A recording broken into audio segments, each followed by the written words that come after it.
Infelizmente, irmãos, tem algumas igrejas, se cantar igual os irmãos cantaram aqui, eles mandam cortar o seu playback, mandam os músicos parar de tocar. E aqui o Espírito de Deus tem liberdade de usar os irmãos aqui. E eu me senti em casa, me senti em casa, porque na semana passada, após terminar o culto ali na Cidade Nova, eu saí de cima do culto, eu sentei lá de fora da igreja, eu não conseguia andar de tanta glória de Deus que tinha descido ali no meio dos irmãos. E eu sentei ali fora, os irmãos me rodearam, eu chorava, falava língua estranha. E ali os irmãos começaram a me abraçar, teve alguns começaram também a beijar os olhos ali, porque a glória de Deus se manifestou. E eu creio que nesta noite não será diferente, que nós seremos aqui, sim, abençoados aqui no nome de Jesus. Já somos mais do que vencedores, porque Satanás tentou nos impedir, irmão, de chegar aqui, tentou impedir você de chegar aqui.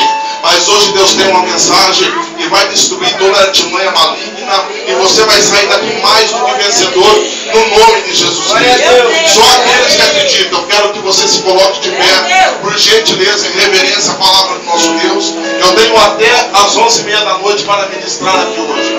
Então não tenha pressa de ir embora, irmão, porque a bênção do céu vai descer sobre nós aqui mais uma vez, porque já está abençoado. Mas cada culto, irmãos, é uma vitória. Cada pregação é uma vitória. Cada louvor é uma vitória. E a palavra de Deus se renova dia após dia. Então hoje é dia de boas novas. E nós não vamos nos calar, mas vamos sim proclamar aquilo que Deus pôs em nosso coração. Segundo Samuel, capítulo 9, versículo 1.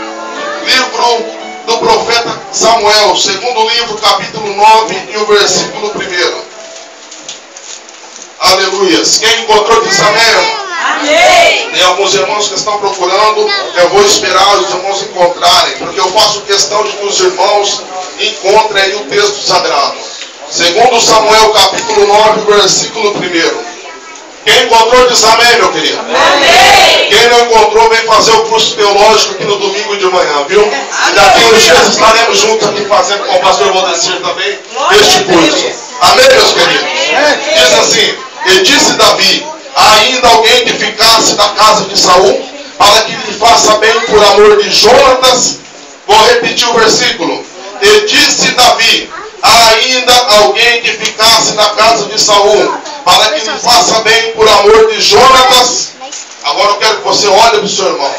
Eu vou te dar o tema dessa mensagem nesta noite. E você vai repetir comigo olhando para ele.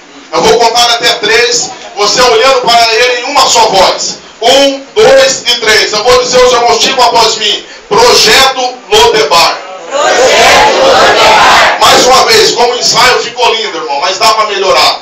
1, 2 e 3. Projeto Lodebar. Você acredita, irmão?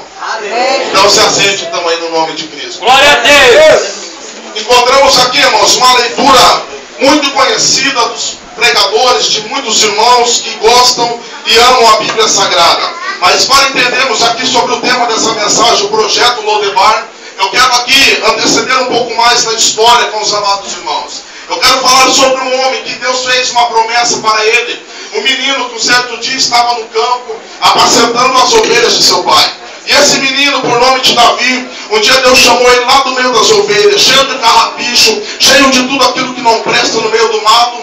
E Deus disse para ele: olha, Davi, eu tenho um projeto para a tua vida. No dia de amanhã você vai ser rei aqui em Israel, aqui em Judá. E Deus ali começou a trabalhar na vida dele. Mas antes dele tinha um que foi proclamado, irmãos, pela voz dos homens. O nome dele era Saul. E até no começo do seu reinado, este homem, por nome de Saul, ele obedeceu a Deus, ele ouviu a Deus, ele temia a Deus. Mas quando ele deixou o ego humano entrar no coração dele, entrar na vida dele, ele começou a se afastar de Deus, e deixando tudo aquilo que Deus havia prometido, e começou a ir segundo a sua própria vontade. Até que encontramos o nosso irmão Saul, um certo dia revoltado em seu reinado, e ali desejando matar a Davi, porque após ele, após a geração dele, Davi seria o sucessor do trono. Davi por muitas vezes teve a oportunidade de matar Saul, mas Deus não permitiu que ele fizesse aquilo. Mas olha só como é interessante analisarmos a Bíblia Sagrada. Quando nós temos algum inimigo, como Saul era de Davi,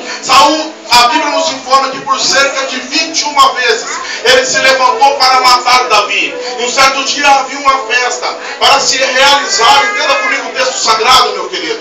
Havia uma festa para se realizar em Jerusalém. Esta festa se chamava de Lua Nova. Esta festa em Jerusalém era um costume em Judá, em Israel. Uma vez ao mês, todo o povo se reunia para ali festejar ao Senhor. E nesta festa havia lugares reservados. Mas olha só como nós vemos que o nosso inimigo é. Ele começou a timar ali, a planejar alguma coisa para matar a Davi. E durante os 12 meses do ano, um dia do mês, naquele mês do ano, era um mês específico. Não eram todos que participavam dessa festa de Lua Nova. Era somente os cabeças das tribos que se reuniam. Cada um tinha o seu lugar reservado. Saul, ele queria matar a Davi. E ele disse, olha, vou fazer este banquete, vou preparar esta festa. E ao meu lado vai estar a cadeira de Davi reservada, porque após esta festa eu irei matá-lo. Entenda comigo agora, quando ele planeja a matar a Davi, Deus lá do outro lado revela para Davi que ele iria ser morto naquele banquete. Davi, irmãos, um homem estratégico, um homem experiente, ele vai e se aproxima, sabe de quem? Além de Deus, é lógico, ele se aproxima ali do seu filho, ou melhor, do filho de Saul, por nome de Jonatas. E ele faz um laço, faz uma amizade tão grande com Jonatas, que a Bíblia nos diz, meu querido irmão, que Davi amou a Jonatas, e Jonatas amou a Davi. Eu só quero abrir um parênteses para justificar isso, porque os homossexuais estão dizendo por aí que Davi era homossexual, estão dizendo por aí que Jonatas era homossexual, e não era. Quando a Bíblia fala que Davi amou a Jonatas, e Jonatas amou a Davi, estava falando do verdadeiro irmão, do verdadeiro amor que nós precisamos ter entre irmãos, aquele amor puro, aquele amor sincero, que é onde quando você vê o seu irmão indo para o buraco, você não empurra ele, você ajuda ele, diz, olha, não vai por este caminho.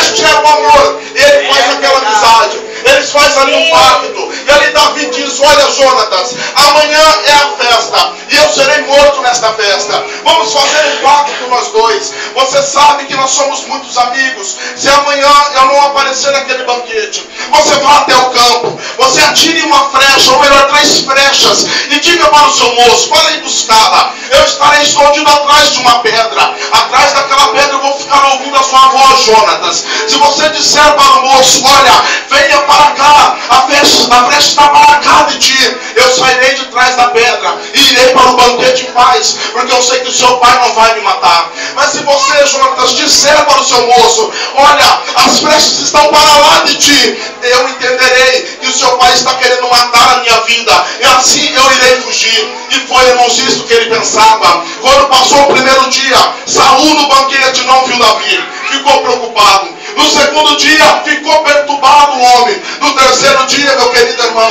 Saul se levantou na mesa do banquete, e ele disse, onde está Davi, Jonatas? Aonde está? Aí Jonatas entendeu que o seu pai queria matar a Davi, e ele vai para o bosque, para o campo, atira as flechas e diz, olha, as flechas estão para lá de ti. Davi entendeu o mistério, irmãos, e sumiu. Ali Deus estava agora projetando o ministério para Davi. Deus havia dito que ele iria governar sobre Israel, mas agora ele resolve fugir, porque o seu amigo queria matar. E como eu já antecipei aos irmãos, por 21 vezes Saul se levantou para matar ali a Davi. Entenda comigo, analise agora o texto sagrado. A Bíblia nos informa que Davi, que recebeu a promessa, que Davi, que foi um homem que Deus tirou lá do campo, agora ele sai fugindo. Ele vai fugindo distante para uma terra que ele não conhecia, e ele vai para um povo inimigo chamado de um rei Aques. Ele vai para este rei, e quando ele chega no meio daquele rei, irmão, sabe o que fizeram com Davi? Disseram, olha aqui Davi. Pensaram que Davi, irmãos, era um guerreiro como Saul. Pensaram que Davi, meu irmão, era um grande homem como os guerreiros que existiam. E eles disseram ali aqueles homens, olha aqui, Saul matou milhares, mas Davi matou 10 de milhares. Eles estavam dizendo, você é maior do que Davi, é maior do que Saul, você é maior do que todos os homens. Mas Davi não tomou a glória para si. Ele sabia que a morte estava rondando a vida dele.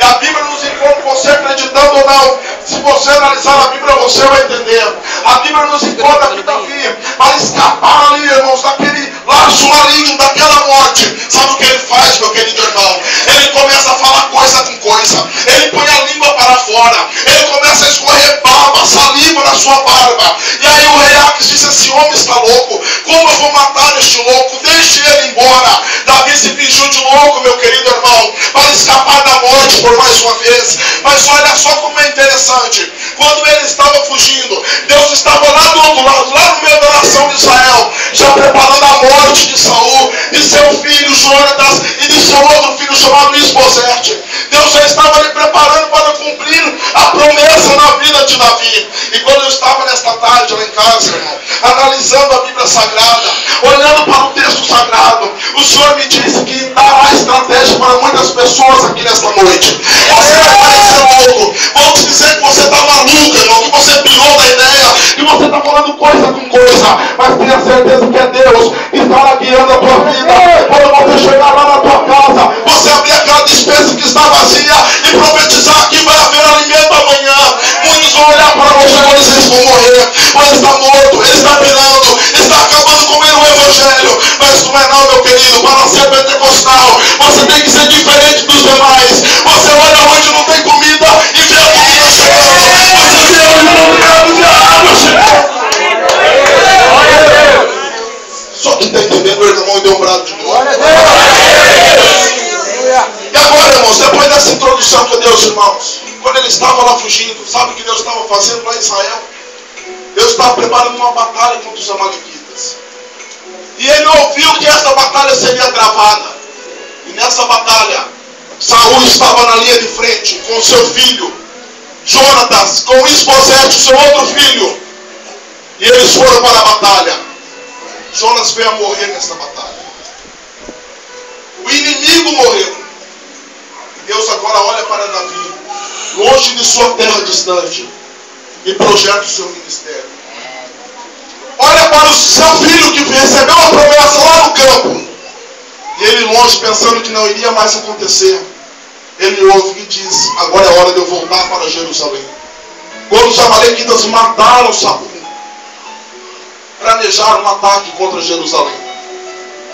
Naquele ataque, meu irmão, havia uma mulher que era babá ali de um menino chamado Mefibosete. Eu só li a Bíblia, irmão. Este menino com 5 anos de idade perdeu seu pai, Jonatas, perdeu seu avô Saul. E naquele ataque, a sua ama, a sua babá, começou a fugir com ele. E naquela correria, vindo o inimigo e ela correndo, ela derruba o menino e cai nos seus colos. E a Bíblia nos informa que foram quebrados os 2 pés do menino. Os 2 pés daquele menino de 5 anos, que era um menino que sonhava, que era um menino que queria ser príncipe, talvez como seu pai, que era um menino que sonhava como ser um rei, como seu avô Saul. E agora aquele menino no meio daquela linha de batalha, daquela correria, ele deu os seus pés quebrados e cai ao chão. E eu imagino, irmãos, que a sua vida, mesmo pequeno, os seus sonhos passando diante dos seus olhos e dizendo: como que eu serei príncipe com os meus pés quebrados? Como que eu serei um rei como meu avô com os meus pés quebrados? A ama junto a ele, irmão, no desespero, o menino com os pés quebrados. A ama o ajunta pelos braços, pelas pernas quebradas, e sai desesperada correndo.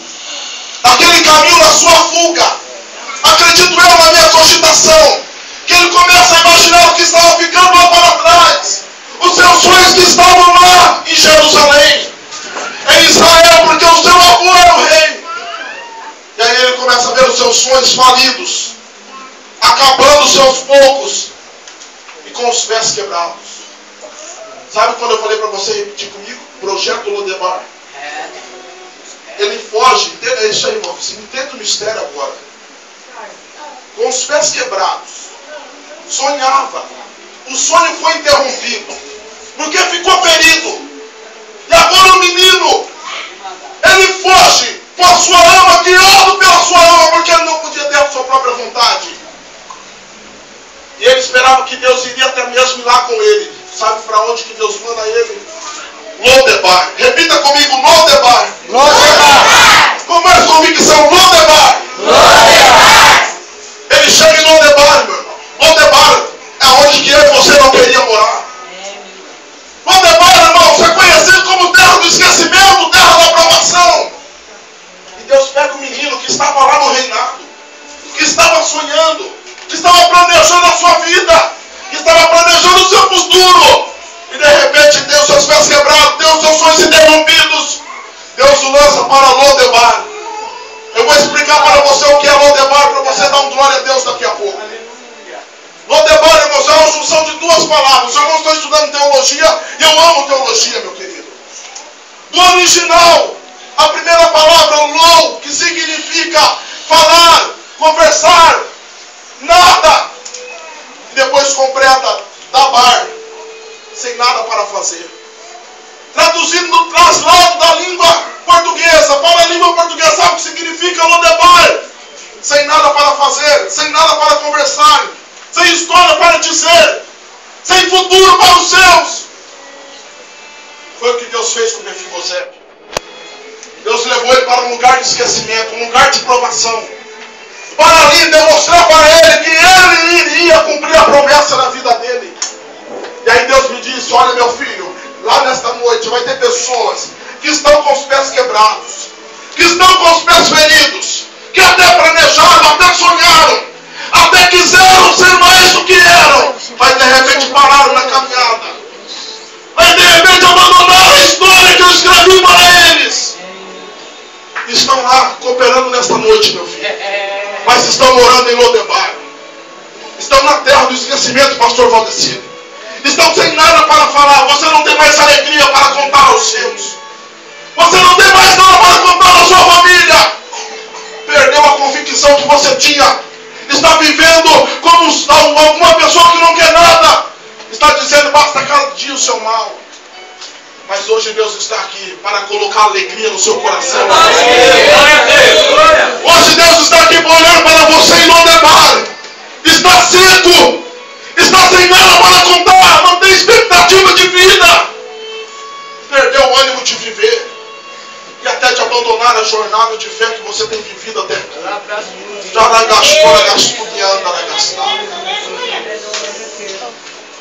Perdeu o projeto que Deus te deu.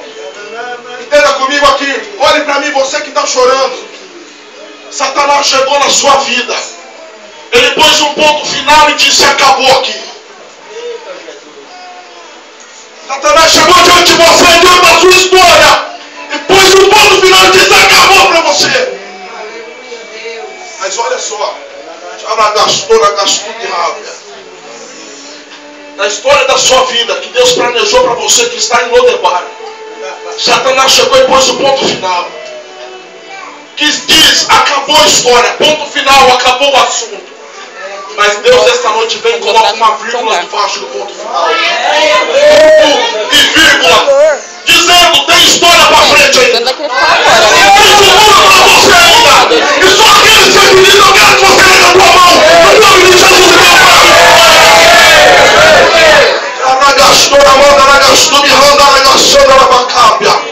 Satanás planejou a tua derrota. Até hoje ele te afrontou, pisoteou em você, humilhou você. Mas hoje, no nome de Jesus, viva Deus restaurando a tua história.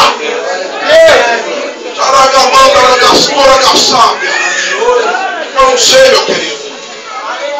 Eu não sei o que Satanás te fez. Você está em Lodebar, está num lugar tão cedo que você não tem mais visão espiritual, que Deus vai te tirar.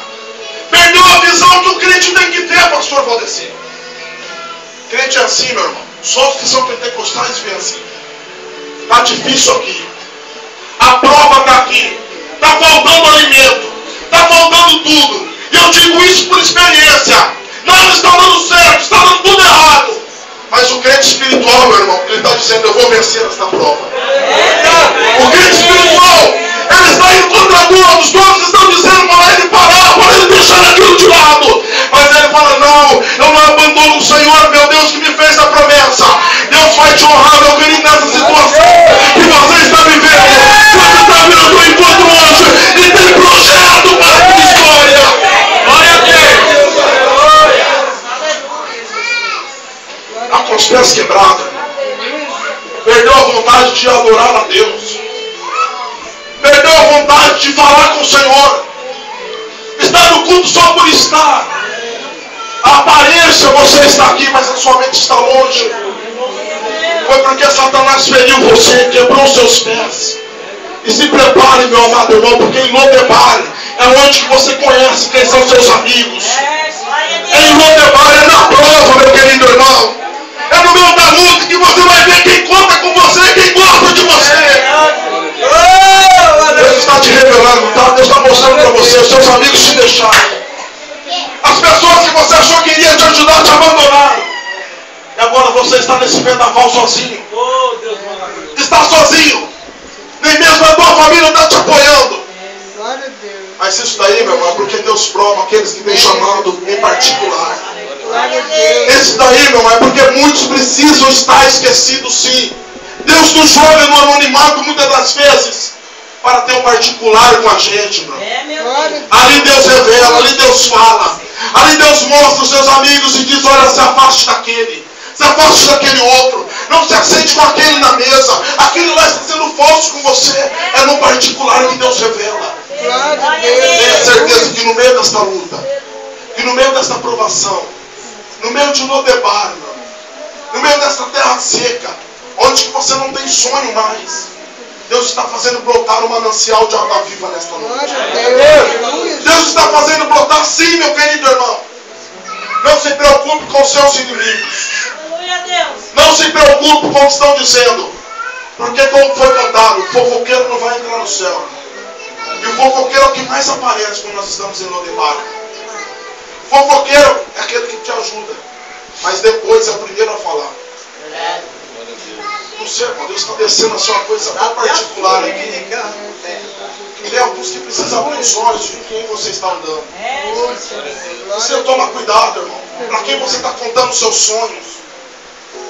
Talvez eles estão quebrando seus pés atrás.